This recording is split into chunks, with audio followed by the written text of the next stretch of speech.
Welcome back to the channel. In this episode, we are going to be working on the S15's interior. But first, please like, comment, and most importantly, subscribe. This helps me continue to create content for you. And best of all, it's free to subscribe. All right, let's get back to the video.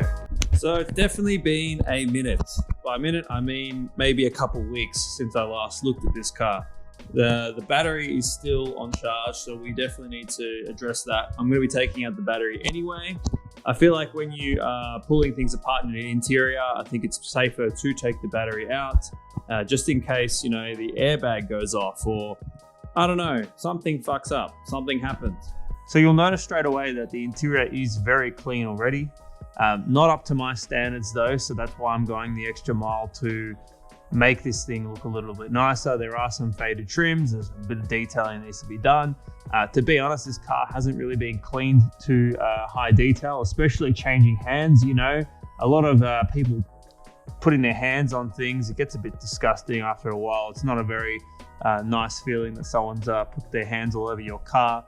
You never know, the previous owner could have done all sorts of things, especially in the back seat. So it's a good time to actually clean this thing as best we can and, you know, fix a few minor things like this rocky seat and this seat belt that does not want to retract anymore.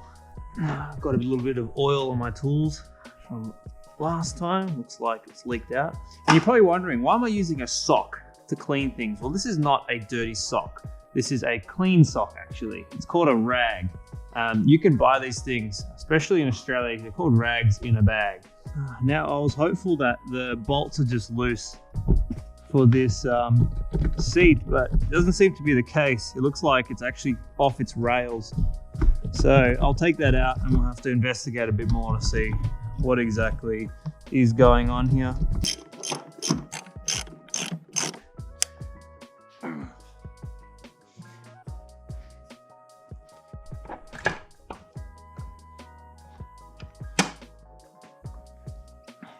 Oh, here we go. So this is the bolt that's here that's loose. These are exposed pretty easily. So I'm going to tighten this up and I'm going to hope for the best. It's not threaded or nothing.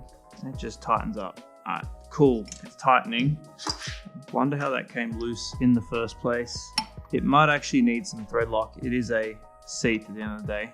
I've been using thread lock for a lot of things. If in doubt, use thread lock. It's only medium strength, so it's not going to be so hard to take off in the future, but it might just do enough to keep it in until anyone needs to take it out. So I think I'm going to thread lock these, all of these, and maybe even try it on the passenger seat so that my mate will never have problems with this in the future.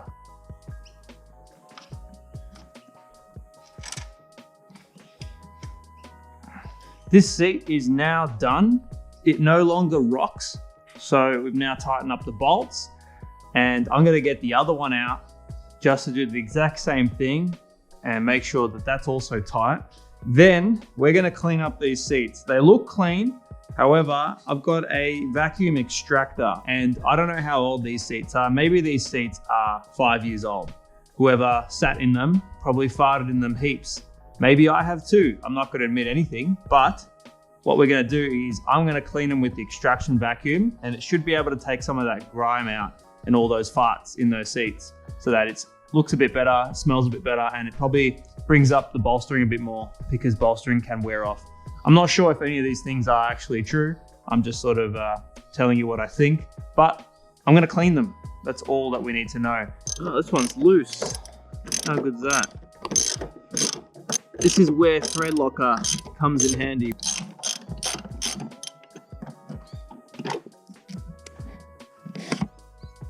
What's this?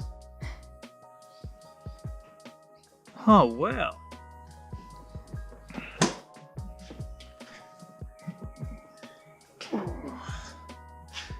Can't be good for your back, this stuff. This seems pretty straightforward. These two formulas are going to be used in conjunction for the cleaning process. They work together. There's a bunch of different tools that I'm going to be able to use. They all do the same thing, except that they can all reach different places on the seat. Firstly, just need to clean the seats with a regular vacuum, and then this thing will kick in and start to pull out all the farts from the seat.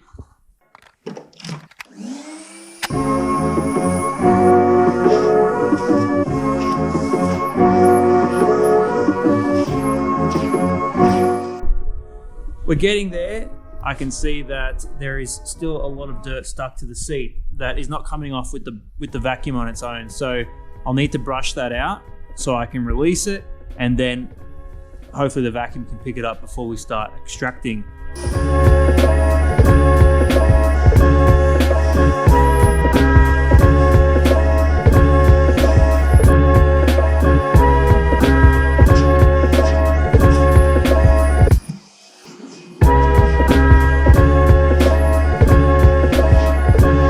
These seats are clean and they are ready for extraction. Now, because the extraction vacuum cleaner uses a cleaning agent and it also uses water, I figured that these seats are going to be a bit moisty once we're done. And I don't have time to sit around leaving these seats in the sun all day and let them dry. So I'm gonna take them inside, crank up the heater a little bit, get a bit musky in there, and let these seats dry out once I clean them with the vacuum cleaner or the extraction vacuum cleaner. I don't believe musky was the right word. That was a very poor choice of language. But let's take them inside, these nice Recaro seats. Let's clean them up, get rid of this gunky, yucky business and some farts that's on the seats, and stick them straight in the car once we are done cleaning the interior of the car. So whilst these are drying inside, I can start working on the S15. So let's hit it.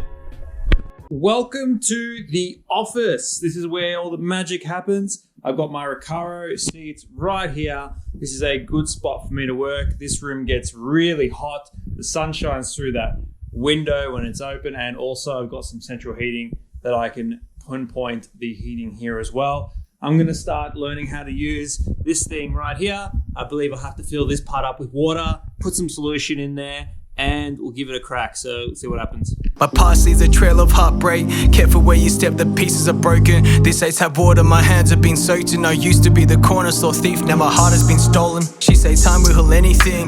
Mistaken love feel like some heaven things. Could also make me wanna see some heaven things. I ain't usually caught up about petty things. Using all my medicine. This Henny cup the medicine. This smoke my medicine. I'm constantly going back to these meds I sin. I hope you don't see me when these meds are in. She call my phone when I'm faded.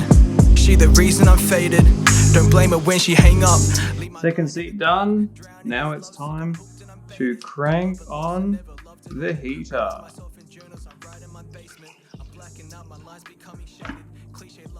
This is what came out of those seats. They still look clean, but now they're a tad bit cleaner after, what, an hour's worth of extracting.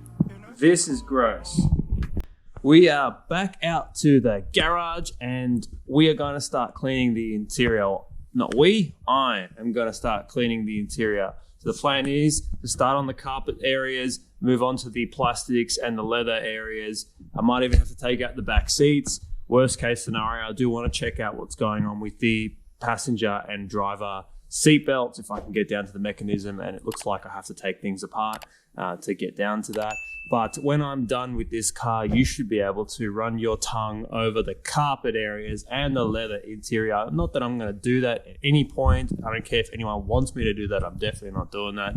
But I'm just saying, figuratively, as a figure of speech, you probably could lick off this carpet once I'm done, hopefully. I'm going to try my best to make it as clean as possible.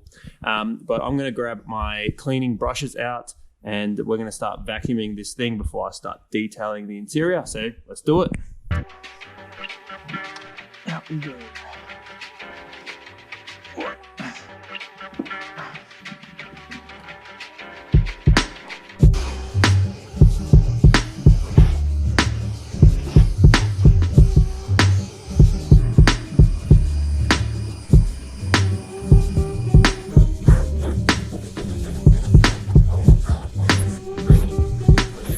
The carpet is looking extremely fresh right now.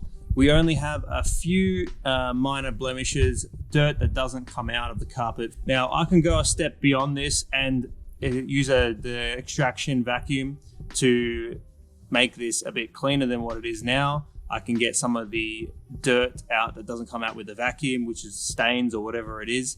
But the only concern I have is I'll have to take out the entire carpet from the interior. That means more interior trims that need to come out. And because I lack a lot of time in doing so, and this is not my car, the car could be taken apart and left for weeks, maybe months, maybe even a year, because I lack the time to actually do this. So I'm going to keep it simple, just using the vacuum and a brush. This is very clean from what it was before, and I don't believe I'll need to go that extra bit just to extract it, because this carpet, if extracted, because it's wet, it'll need to dry outside of the car like the seats are doing inside the house. So best not go into things that I can't promise. I just realized that when I start cleaning other trim pieces, the dust is actually going to fall back on the carpet. So I was thinking of actually taking this thing out.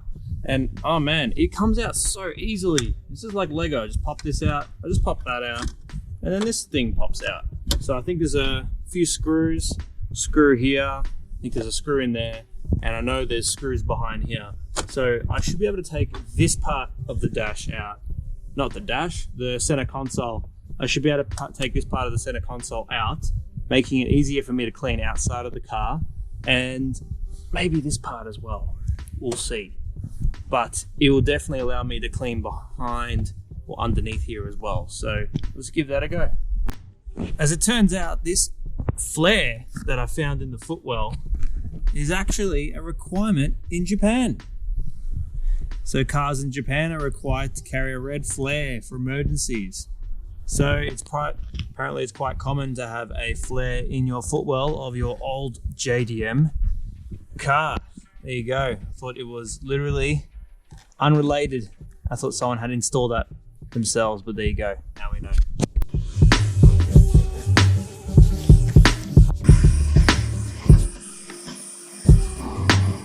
The carpet is looking great. I've gone through both sides now. Tackling the front dashboard, let's touch up the interior pieces before I tackle the back, before I start ripping off some interior trims. I want to just get this side clean, and then I can put the center console back together, and at least one side's done, and then I can work on the back. Here are the tools I'm going to be using today. It's nothing special. Basically, we got a series of different brushes. These are paint brushes that I've gotten from a hardware store, but they work great. So the reason why I'm using brushes, it really gets into those crevices, and it also pushes the soapy water into the material, as well as these brushes. You can see that I've got C and D. That means nothing to you, but this is the clean brush that I use for soapy water, and this is the dirty brush. Now, I just named it D, dirty brush, but it's not going to be a dirty brush. It's actually going to be what I'm using to put on the protectants. Now, I've got a number of protectants here that I've used on different cars. These are not new products. These are not, I'm not advertising any products either. I'm literally just using what I have in the shed without having to buy anything. But these are two spray variants. I've actually used both of them. I don't really like them too much. So I'm going to be using a Maguire's Ultimate Protectant. This is a paste. So this is the one I use the most. Obviously, you can see it is quite old. It's nothing new. So that's the one I like using. It brings a really nice shine. Microfiber cloth to wipe the excess, and I've also got some glass cleaner that I'm going to be using after everything is done, especially when you're working around glass. Some of the oils might go onto that glass, so that's the finished touch, just to make sure everything is nice and clean. So I'm going to grab myself a few brushes and get straight into things.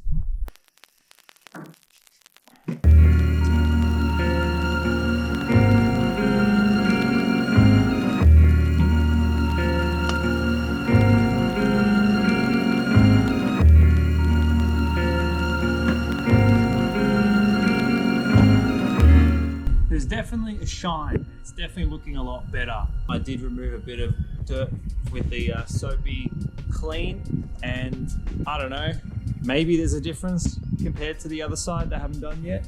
You see for yourself. I can notice a difference from where I'm standing, but I don't think the camera is able to pick up the difference between the two. It's definitely shinier, that's for sure. And this method is extremely basic. I get that. I fully understand that. I'm going to continue doing this to the entire car. And yeah, the whole thing will be shiny in no time.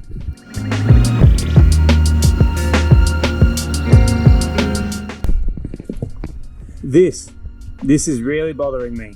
This is some adhesive tape crap. And I need to get it off. And it's not peeling off very easily. If I don't get it off, I'm gonna lose sleep over this crap. I need to find a way to get this off. I'm going to use my missus hairdryer to try and heat up the adhesive. Every time I deal with adhesive, sticky pads, any shit that I find on someone's dashboard, it's always gonna end up bad. There's gonna be some sticky residue, it won't come off, it peels the leather. Once you stick something on there, oh man, it's such a pain to get things off. And we got the seats back. I actually went over them again. I did more. I did the panels around as well, the bolstering. I did it all again because I was not satisfied because this bloody thing is not going away. It's not cleanable. I can't get rid of it with the extraction vacuum. So whatever it is, it's stuck. It's not going. But this is the best I could do. They look pretty clean. They actually smell better now. Not that they had any real smell before, but you know, I gave it a good whiff just to make myself feel better. Let's get on with this bloody hairdryer shit. It's actually starting to frustrate me. Full heat. Where we go.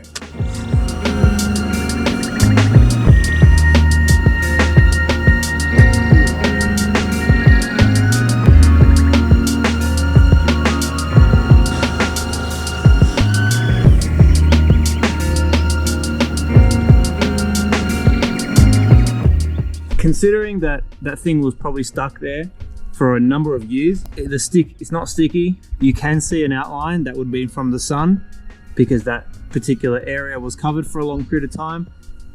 There is a tiny bit of a dent here because the area was really warm and I pressed my hand down on it. That's unfortunate, but the sticky residue can't be seen from far. Once I shine this up, the whole thing should blend in, I hope. And then that's a job well done. Unfortunately, I do apologize, Will, for indenting your nice interior. I'm sorry. Here's that tiny cable, the loose cable. There's a few others. Need a little bit of cable management so that when you're pressing the clutch down, you're not going to nick this wire, whatever that wire is. Now we're moving on to the dash. Now, because it's quite tight in here for the paintbrush, I'm only going to use the paintbrush for some smaller areas where I'm going to use this pad to spread the love around the larger surface areas because that's a lot easier. Now, as for this plastic here, now I don't think I should be smearing any of this protectant over it. For one, the sun doesn't hit that. And also, I don't know how it's going to react to this type of material. It may not even shine. This is a matte material, so I don't think it's even worth bothering. Plus, you know, I'm not going to really hide any of these scratches. It sort of is what it is. I might come back to it if I can find a different product that works on this stuff. Even though this product may work, I just don't want to take the risk putting it on when it's not required. Just in case it looks odd, or it doesn't look good, or it just leaves an oil residue when you touch it. That's not great. So I've used soapy water for that part only, and that is now as clean as it's going to be. So let's finish off this part here.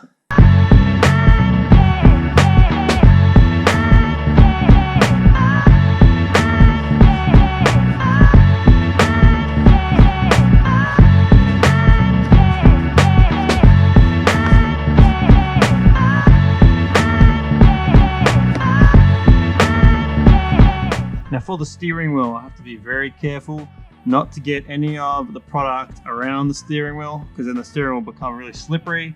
It won't be very nice to touch and it's very hard to get off once it's on. And then we're pretty much done. Well, every time I open this damn thing, it goes all over me.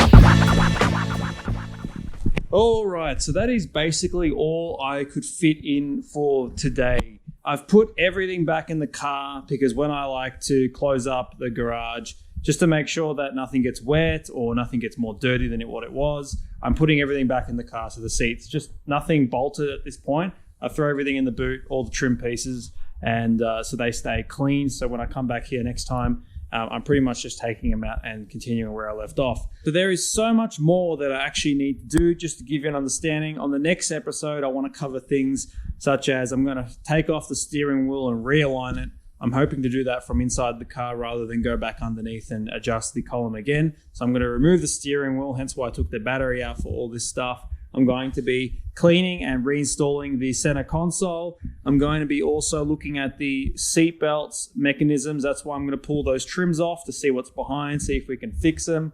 And I'm going to be looking at the boot. It needs a complete trim detail like we've done in here. But not only that, I need to get the extracting vacuum to fix the carpet in the boot and then let it dry because it's molding a little bit. So there's a few more things I need to do in the interior before I can start externally. So if you want to see more, you're welcome to subscribe, like and comment. It does help me out and it definitely gives me the motivation to keep going around my full-time work. So in that case, I will see you guys on the next one. Peace out.